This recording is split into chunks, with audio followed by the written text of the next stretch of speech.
नमस्कार. पंडित जवाहरलाल नेहरू समाजकार्य महाविद्यालय अंबळनेर, सहाय्यक प्राध्यापक जगदीश शंकर सोनवणे. आज आपण समाजकार्याची जे काही पद्धती आहेत त्या 6 पद्धतींमधील गटकार्य या गटकार्य पद्धतींविषयी आपण चर्चा करणार आहोत. विषयाचं title MSW 115 working with social group learning. समाजकार्यात गटकार्य ही जी काही पद्धत आहे याविषयी आपण चर्चा करणार आहोत. गटकार्य करत असताना साधारणतः कोणते उद्देश डोळ्यासमोर ठेवून गटकार्यकर्ता किंवा विद्यार्थी शिक्षण घेत असतो याविषयी आपण चर्चा करणार आहोत. Appreciate the importance of group in the life of an individual. Develop awareness about the special characteristic of group work and its contribution as a method of social work. Gain knowledge about the group information and use the variety of group approaches and types of groups such as a family, staff, society, etc. Develop understanding of concept, dynamics and small group theory in relation to various types of group such as family, staff, society, etc. Develop knowledge of the skill and techniques to be the use social worker groups awareness of various program medias skill of the programme planning. साधारणतः गटकार्य करत असताना गटकार्यकर्त्याला किंवा समाज कार्यकर्त्याला गट किती महत्त्वाचा आहे त्याच्या वैयक्तिक आयुष्यात, गटात, समाजात, तर त्या गटाविषयी गट स्थापनेपासून त्या गटाची कार्य त्या गटकार्यकर्त्याला शिकणं आवश्यक आहे. गट विकासाचं जे काही तत्त्व आहे किंवा गट कसा विकसित व्हावा त्याबाबत कोणते उद्देश डोळ्यासमोर ते गट कार्यकर्त्याने ठेवावेत किंवा गट स्थापनाची जी काही पद्धती आहे हे देखील कार्यकर्त्याला माहीत असणे आवश्यक आहे. कार्यकर्त्याला गट स्थापनेची जी काही माहिती आहे, नॉलेज आहे किंवा गट निर्मितीची जी काही प्रक्रिया आहे त्याचा दृष्टिकोन आहे याबाबत गट स्थापनकर्त्याला त्याची माहिती असणे गरजेचं आहे. कारण गट हा घरात असू शकतो, समाजात असू शकतो, तो जिथे कार्य करतो तिथे असू शकतो, गावात असू शकतो, शहरात असू शकतो.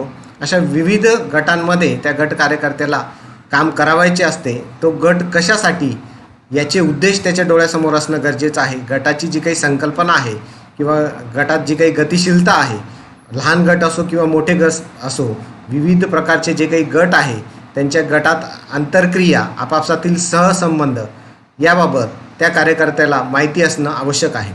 त्याचबरोबर गट कशा प्रकारे विकसित करायचा आहे, गट कोणत्या उद्देशाने विकसित करायचा आहे, गट विकसित करत असताना कोणती कौशल्ये त्याला वापरायची आहे, कोणत्या गोष्टींची त्याला जाण असणं आवश्यक आहे, कोणते कार्यक्रम त्याला घ्यावायचे आहेत, या सर्वांची माहिती त्या गट कार्यकर्त्याला किंवा शिक्षण घेणाऱ्या विद्यार्थ्याला माहिती असणं आवश्यक आहे.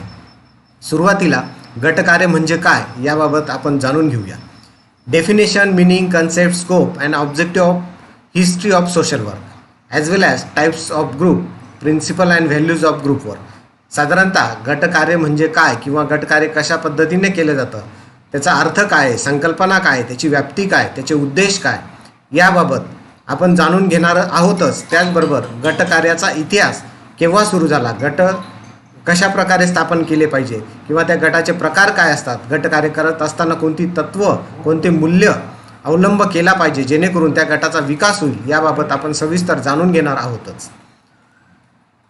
Social group work is a primary modality of social work in bringing about the positive changes. It is defined as an educational process emphasizes the development and social adjustment of an individual through the voluntary association and use of association as a means of furthering socially desirable end. It is a psychosocial process which is concerned in developing leadership and cooperation with building on the interesting on the group for the social purpose. साधारणतः गट कार्यकर्त्याची किंवा गट कार्याची व्याख्या आपल्याला बघायला मिळते की गटकार्य करत असताना साधारणतः गट कार्यकर्त्याने गटाची सुरुवात, गटातील बदल, गटात होणारं शिक्षण, गटाची प्रोसेस, गटाचा विकास, गटात होणारं समायोजन, त्यात वैयक्तिकरण, गटात वैयक्तिक असोसिएशन किंवा वैयक्तिक सहभाग या सर्वांचा अभ्यास म्हणजेच साधारणतः गटकार्य असा आपल्याला म्हणता येईल. त्याचबरोबर गटकार्य करत असताना वेगवेगळे जे काही गट आहे त्याबाबत कोणते व्हॅल्यू किंवा मूल्य असले पाहिजे याबाबत आपण चर्चा करूया. Group work and team work. For the some group work is the just another way of talking about the teamwork. In this concept, working in the group often the presented as a good way of the argue that allows the utilization of different skills, knowledge, experiences and the people have as a result. In the school, college, it is often approaches as an environment. Within the school and college, working as a group can also be adopted as a mean of carrying forward and useful addition to the teachers or instructor, but the focus of the group work somewhat different. In the process of working with the group members understand and the participate talking becoming the environment where the member can the share become a common life for the beneficiary of the relationship with the help of this other. साधारणतः आपल्याला असं म्हणता येईल की गटकार्य किंवा teamwork, गट साधारणतः टीमच्या ध्येयाने जो काही गट कार्य करणार आहे त्या गटात साधारणतः टीमवर्क कसं महत्त्वाचं असतं. प्रत्येक व्यक्तीला वैयक्तिक करण्याच्या माध्यमातून प्रत्येक व्यक्तीचा सहभाग, त्याचं जे काही स्किल, प्रत्येक व्यक्तीमधील स्किल, त्याचं नॉलेज, त्याचे अनुभव या सर्वांमधून तो गट उभा राहणार आहे आणि त्या सर्वांचे जे काही कौशल्य आहेत, ज्ञान आहेत, यांच्या आपापसात क्रिया प्रतिक्रिया आहे, यातून जो गट विकसित होणार आहे तर त्या विकसित होणाऱ्या प्रक्रियेला साधारणतः गटकार्य असं म्हणू शकतो. Entering the groups for the forming them and then the working for the member able to the around each others take responsibility and work together sharing task involving some very sophisticated ability on the part of practitioner. They are for the which group work is the done well, it can be seem natural. Skill group work like the skill counselors have to be able to draw upon the extensive understanding and experience and skill and able to the think on the feet. They have been respond quickly and sensitive what the emerging and exchanging the relationship in the groups they are working with.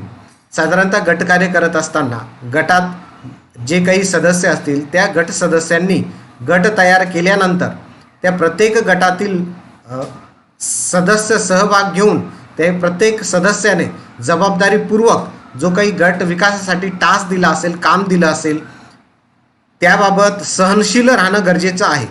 प्रत्येक व्यक्तीची जी काही क्षमता आहे ही क्षमता विभिन्न असू शकते, परंतु त्या आपल्या क्षमतेनुसार प्रत्येक गटातील सदस्यांनी आपली कौशल्य वापरून त्या गटात सहभाग होणं गरजेचं आहे. आणि जर काही गट सदस्यांमध्ये काही कमतरता असतील तर त्या गट सक्षमकर्त्याने किंवा गटकार्यकर्त्याने किंवा जो नेतृत्व करत असेल त्या कार्यकर्त्याने त्या प्रत्येक उमेदवाराची काउन्सिलिंग केली गेली पाहिजे. म्हणजे जे गट सदस्य कमी पडत असतील त्यांना प्रेरणा दिली पाहिजे, प्रोत्साहन दिलं पाहिजे, मार्गदर्शन केलं पाहिजे. अशा पद्धतीने त्या गटातील जे काही कमतरता आहेत त्या कमी करून त्या सर्व सदस्यांमध्ये प्रेरणा, प्रोत्साहन, मार्गदर्शन जागून त्या गटामध्ये काम करणं गरजेचं आहे. गटकार्य करत असताना विविध लेखकांनी किंवा आत्तापर्यंत जे काही गटकार्य झाले याबाबत जे काही मॉडेल्स, आदर्श मॉडेल्स आपण म्हणूया त्याला, जे आदर्श मॉडेल्स आपण डोळ्यासमोर ठेवून गटकार्य करतो किंवा गटकार्य करता त्या आदर्श मॉडेलचा जो काही सहभाग त्याच्यात घेऊन किंवा त्यातले जे काही मूल्य वापरतो ते बघूया आपण. There are the 4 models in the group work. Remedial model focuses on the individual dysfunction and utilizes the group as the context and mean of the alternating deviant behaviour.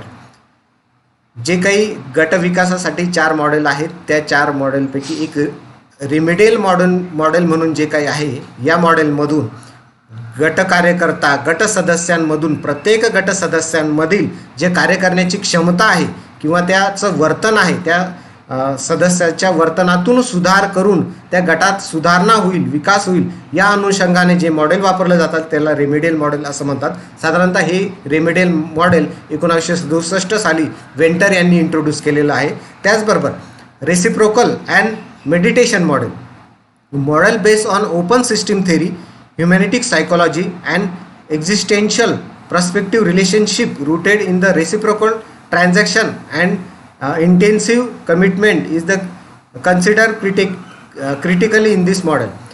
साधारणतः गट कार्यासाठी जे काही दुसरं मॉडेल आहे त्याला रेसिप्रोकल मेडिटेशन मॉडेल असं म्हटलं जातं. स्क्विच-वार्ड्स यांनी 1961 साली हे मॉडेल इंट्रोड्यूस केलं आहे. गट कार्य करत असताना प्रत्येक गट कार्यकर्त्यांनी त्या गटामधील आपापसात जे काही सहसंबंध असतील ते सुधारण्यावर भर देण्यात आलेली आहे. ते सहसंबंध सुधारून त्याची आपापसात सहकार्याची भावना जेव्हा निर्माण होते तेव्हा तो गट एक सक्षम गट म्हणून ओळखला जातो. म्हणून गटात आपापसातील जे काही सहसंबंध असतील त्यातील जो काही ह्युमॅनिटी अप्रोच असेल या बेसवर जर गट कार्यकर्ता गटाकडून कार्य करून घेत असेल तर त्या पद्धतीला रेसिप्रोकल मॉडेल असं म्हटलं जातं. 1961 साली या गट मॉडेलचा विकास झालेला आपणास आढळून येतं आणि त्याचा गटकार्यात वापर देखील आपण करतो. तिसरं जे काय आहे ते डेव्हलपमेंटल मॉडेल.